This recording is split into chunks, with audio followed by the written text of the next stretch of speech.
Do we pray with confidence to our Heavenly Father? A blessed Saturday, brothers and sisters. This is our reflection question for today. Holy Spirit, make my heart open to the Word of God. Make my heart open to goodness. Make my heart open to the beauty of God every day. Amen.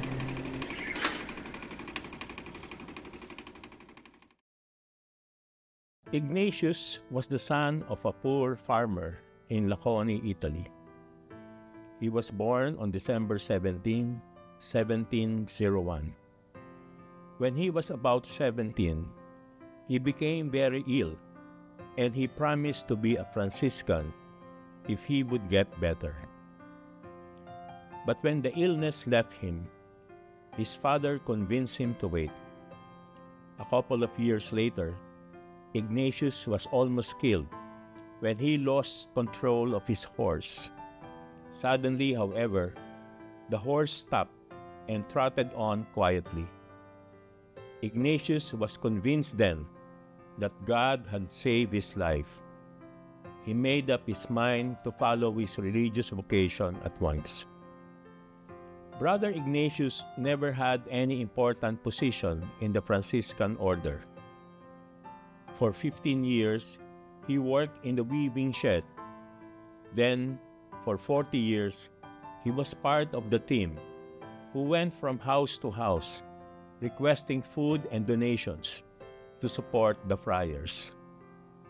Ignatius visited families and received their gift, but the people soon realized that they receive a gift in return. Brother Ignatius consoled the sick and cheered up the lonely. He made peace between enemies, converted people hardened by sin, and advised them in trouble. They began to eagerly await his visits. However, there were also some difficult days. Once in a while, a door was slammed in his face, and often the weather was bad. Always, there were miles and miles to walk, but Ignatius was dedicated. But soon people began to notice that he would skip one house, which was owned by a rich moneylender who lent at usurious rates that the poor could often not afford to pay back their loans. This man, humiliated because Ignatius never visited his home to ask for donations, complained to Brother Ignatius' superior. The superior, knowing nothing about the moneylender, instructed Ignatius to visit this man's home. Brother Ignatius did not explain, but he did as he was told. He soon returned with a large sack of food. It was then that God worked a miracle. When the sack was emptied, blood dripped out. "This is the blood of the poor," Ignatius explained softly. "That is why I never asked for anything at that house." The friars began to pray that the moneylender would repent. Brother Ignatius died at the age of 80 on May 11, 1781.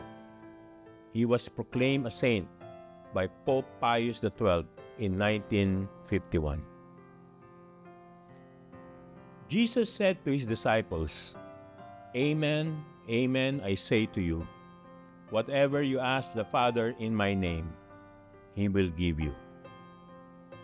Do we pray with confidence to our Heavenly Father? Jesus taught his disciples by way of illustration or parable. Here he speaks not in figures but in plain speech. Jesus revealed to them the hidden treasure of the heavenly kingdom, and he taught them how to pray to the Father in his name.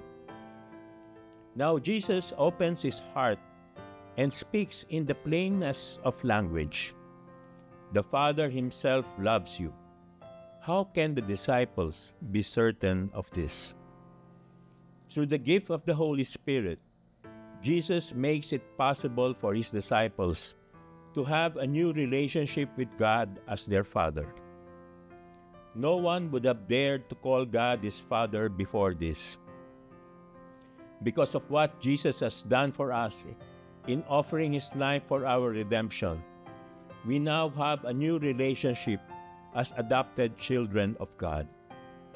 Paul the Apostle says that when we cry, Abba, Father, it is the Spirit himself bearing witness with our spirit that we are children of God. We can boldly approach God as our Father and ask him for the things we need. In love, he bids us to draw near to his throne of grace and mercy. Do we approach the Father with confidence in his love and with expectant faith in his promise to hear our prayers? Let us pray. In the name of the Father, and of the Son, and of the Holy Spirit. Amen. Heavenly Father, your love knows no bounds, and your mercies are new every day. Fill us with gratitude for your countless blessings, and draw us near to your throne of grace and mercy. Give us confidence and boldness to pray that your will be done on earth as it is in heaven. Jesus, King of mercy, we trust in you. Amen. In the name of the Father, and of the Son, and of the Holy Spirit. Amen. God bless your families, brothers, and sisters. God bless our Catholic Church and Couples for Christ.